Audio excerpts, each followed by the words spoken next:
everyone. This is E.J Schultz, news editor at Ad Age, and welcome to the latest installment of our monthly look at purpose marketing hits and misses. Joining me is our regular guest, Thomas Kolster, who is the founder and creative director at Copenhagen-based Goodvertising agency, which advises companies and organizations on how to turn environmental, societal, and health risks into market opportunities. Welcome, Thomas. Thank you, EJ. Good to see you. Good to see you. I'm coming to you from my basement in Chicago today, and you're coming to us from a winery in Portugal. So somebody is winning here, and it's not me. Life isn't fair, but that's because last time I was in Chicago during winter, it didn't really tease me to go back to Chicago any day soon. So I chose Portugal. Sorry about that, EJ. Well, Chicago is at its best in the summer, but anyway. True. Let's get going. Let's start with our hits as usual. We begin with the BBC, which in a new ad argues that maybe screen time isn't so bad after all. The ad created in-house tells the tale of the square-eyed boy while pushing back at the notion that watching screens will give you square eyes.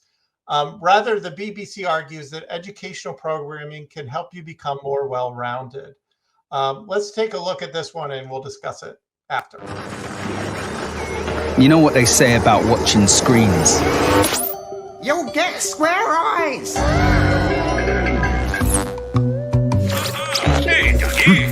People misunderstood the square-eyed boy and assumed he was mindlessly glued to a screen. They thought he didn't care about the world around him. But maybe we shouldn't be so quick to judge. Oi! Because it's not always pointless watching. Hey, bite size will help. It's brain building. It's discovering. Vikings didn't go to battle with horns on their helmets. It's getting them off the sofa. The judges' scores are in. And it's seeing the bigger picture. Keep our planet in perfect balance. So maybe you don't get square eyes, but can actually become well-rounded. Screens. It's what's on them that counts. They summarize their approach with that last line. It's what's on them that counts. Why does this work for you, Thomas? It's a little bit of a hard sell for screen time has gotten so much negative publicity in recent years. Yeah, I think that's why I absolutely love it. I think so much of the stuff right now is just about the black and white view of the world. And I think BBC, as a public service station, I think serves a bigger purpose here and really also showing there's the other side to screen use. I think we talked about this so many times that most of the stuff we see don't really tell us anything new. And I think this adds a new perspective. If you do spend 30 seconds in a commercial, why not tell me something new? I think it's refreshing. And also, I love the little tagline as well. This is our BBC. So I think it's really sort of spot on in terms of public service and what BBC stands for. So well done. Yeah. Let's stay in Europe for our next one. It comes from the French telecom Orange.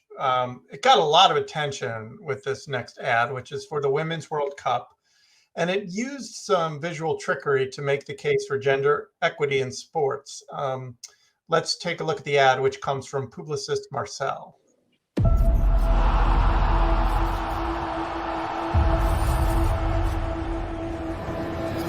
Ah, c'est passé. Oui, c'est passé. Oui. Bien sûr que c'est passé. Maintenant, faut que ça aille au bout. Allez. Ouais, c'est bien joué. Il n'y a plus qu'à la pousser. Il n'y a plus qu'à la pousser. Voilà. C'est pénalty, ça. C'est fait. Les Bleus qui reviennent dans le match. Et on a encore le droit de rêver. Avec le pied droit. Quel toucher de balle extraordinaire. Là, il y a un bon ballon de foot à jouer. Bien fait le centre en crack. Bah oui, bravo. Il est direct. Le centre en frais. Oh, le geste d'ailleurs. Ah, la tête piquée. Oh, bien fait. Superbe. Elle est belle cette équipe. Ouais, c'est ça. Le football qu'on aime. C'est ça. Les Bleus qu'on aime.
So we've covered a ton of Women's World Cup ads here at Ad Age, and nearly every one of them has some sort of gender equality push.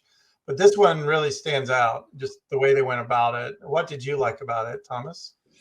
Yeah, and what a crash course in French there our viewers got. But I hope they, I hope they got it anyways. No, you're absolutely right. I think there's so many ads that that sort of play on gender diversity and wants to be connected with the women's football championship. Why I really love this, and usually I'm not a big fan of so-called fake ads or ads that try and trick us, is that it's so insightful. I have a niece who's 13-year-old and she plays soccer, and I think it really goes head on with a lot of the reasons why people don't watch women's soccer. Things like, oh, they're not as technically good as the men, it's not fast enough.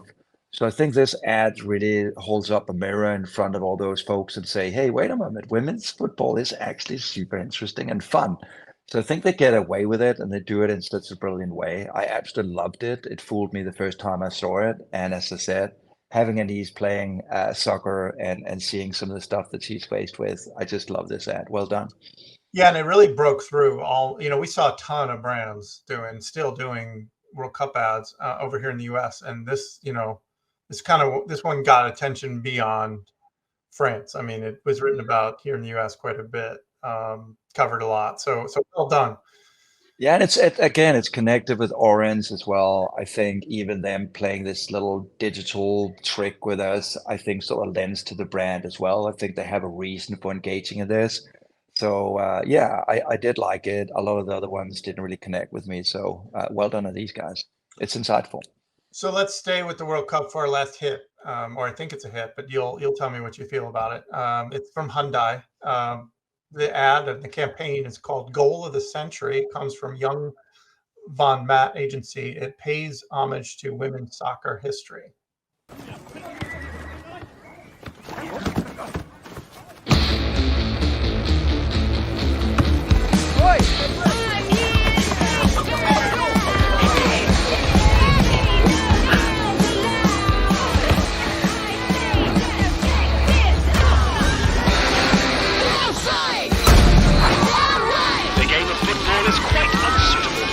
And ought not to be encouraged. Your football! The first official women's international game ever.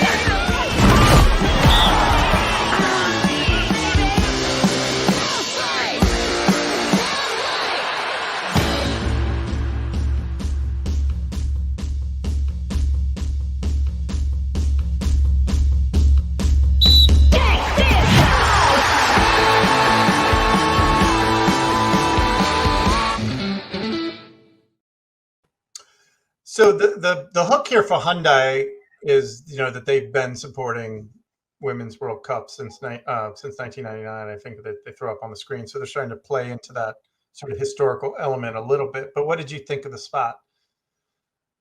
Yeah, I think obviously it might not be the most sort of sexy and most elegantly executed commercial that we've seen during this game, but when we talk about purpose, we also have to look at the not so sexy stuff. And I actually do think that Hyundai comes here with a really good argument.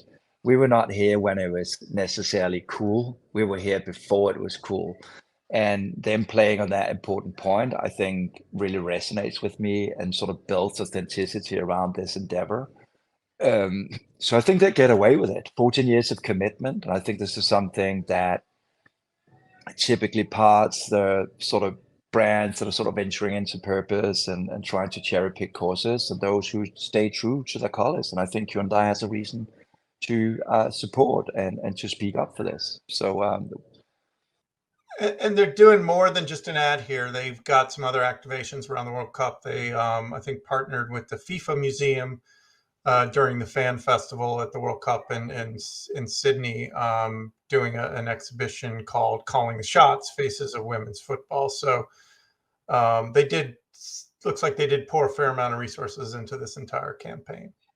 Yeah, and I even think they get away with the connection between Hyundai and football at the very end, where the car sort of like drives into the end shot. So it might not be the best, but again, this is well done for the commitment and not you know taking on a hero's cape just for doing it.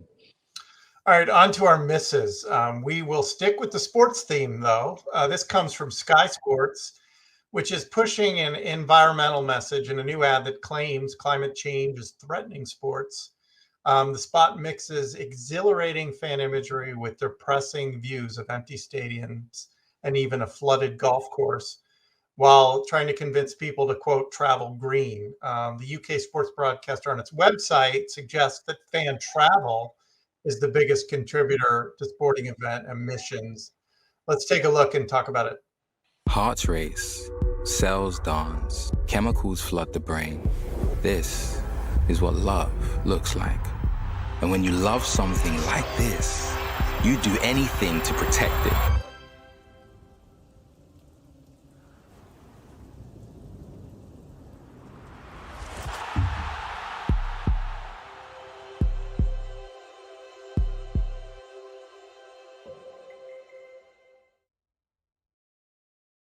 All right, why don't you like this one? I feel it's one of those again that's a little bit too stock image heavy. It does say some of the right things, but it's not concrete. What is it, in fact, that I can do as a fan to travel more lightly? So I think this is just another example of an ad that almost plays and brings too much focus in Sky rather than actually saying to the fans how I can travel more lightly and actually maybe giving me some options in that commercial. They're stealing my time. I think they're basically just making them shine more than actually helping me do something good for the sport. They could have done better on this one, and especially these days where I think all of us are seeing the impacts and feeling the impacts of the climate emergency this summer. I think this is something that is very much front and center, and so I think it's there's a time to talk about the brand and its commitments, and there's a time to kind of help us on that journey, and so that's why I feel it's a miss. They should have done more to help me. Yeah, that's exactly what I was thinking. I was watching. I was like, okay, well, what should I do here? I'm gonna go watch a golf match, but how can I do that more environmentally?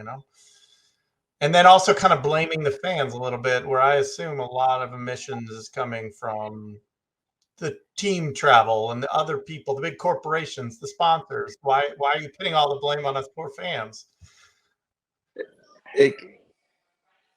Exactly. And I think also, what is Sky doing? If they want to have this sort of they want to run this ad, let me know what you guys are doing.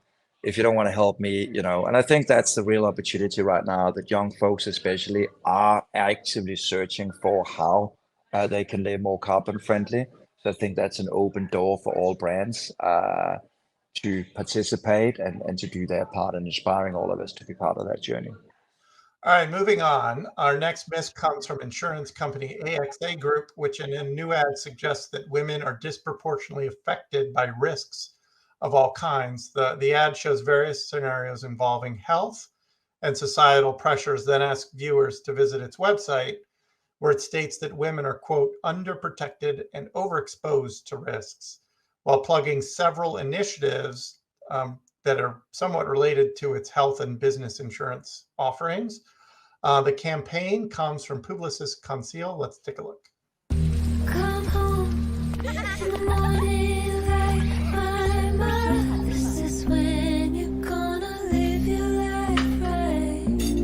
Oh my dear, we're not the fortunate ones. And girls, they wanna have fun. Oh, girls just wanna live. Boys take beautiful girl and hide her away for the rest of the world.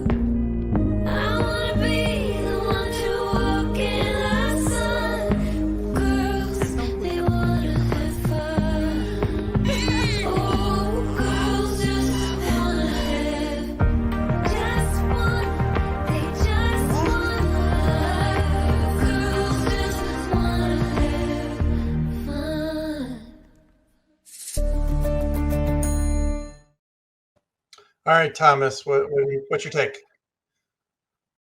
I mean, first up, two white men talking about women empowerment ad for an insurer. Probably not the best thing, but nonetheless, I do think that the cause is spot on. I think talking about risk women as an insurance company makes a lot of sense. I do see them do a lot of interesting initiative, both locally and globally.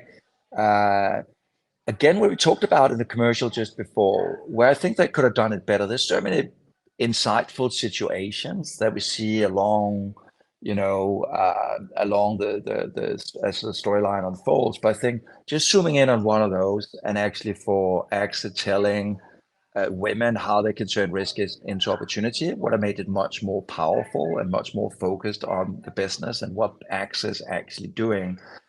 Because when you go on the website, there is a lot of interesting stuff there to be told. So I think they fall into a trap of almost being too. It becomes too much of a narrative where they could have made it much more simple and much more impactful. So I think again with a lot of this stuff, it's about being concrete and actionable and really proving to people what it is that you do and how you can and how you and your products and services can actually make a meaningful difference in my life. They got it. They was just almost there. Yeah, and I think they make a mistake a lot of brands make, which assumes that I, as a viewer, am going to take the time to visit their website, because that's, I think you've got to figure out a way to bring more of that into the 30 or 60-second ad, because yeah, I'm like kind of confused on, well, what are you doing to solve this? I mean, it's a nice, it's nice visuals, nicely presented, but then there's just like this missing piece of, okay, what now kind of thing. Especially because I think there's so much noise in this space around women empowerment right now. And so again, I think people are getting a little bit fed up with it and they actually want to know, dear AXA, what are you actually doing? And AXA is actually doing things. And so it's a bit of a shame that they don't take this opportunity to actually shine a light on how they can turn these risks into opportunities for women across the world. All right, we got one more miss. It's much more lighthearted. It comes from Smuckers, and it's plugging its natural line of jams, and it uses this Father Nature character, which I believe they've used before, and it kind of uses also a family sitcom kind of spoof approach. It comes from BBH USA and PS1. Let's take a look. She's married to Mother Nature. Sweetie, what's an 8-letter word for an animal that never forgets? Oh, Smucker's Natural Strawberry. Steve, you always remember what we like. Now, what animal never forgets? Dad. Steve. No, Steve doesn't fit. Well, this is impossible.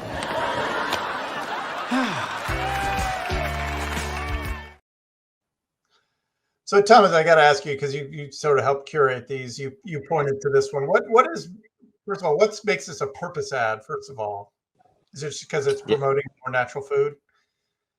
Yeah, or is it? That's the big question, right?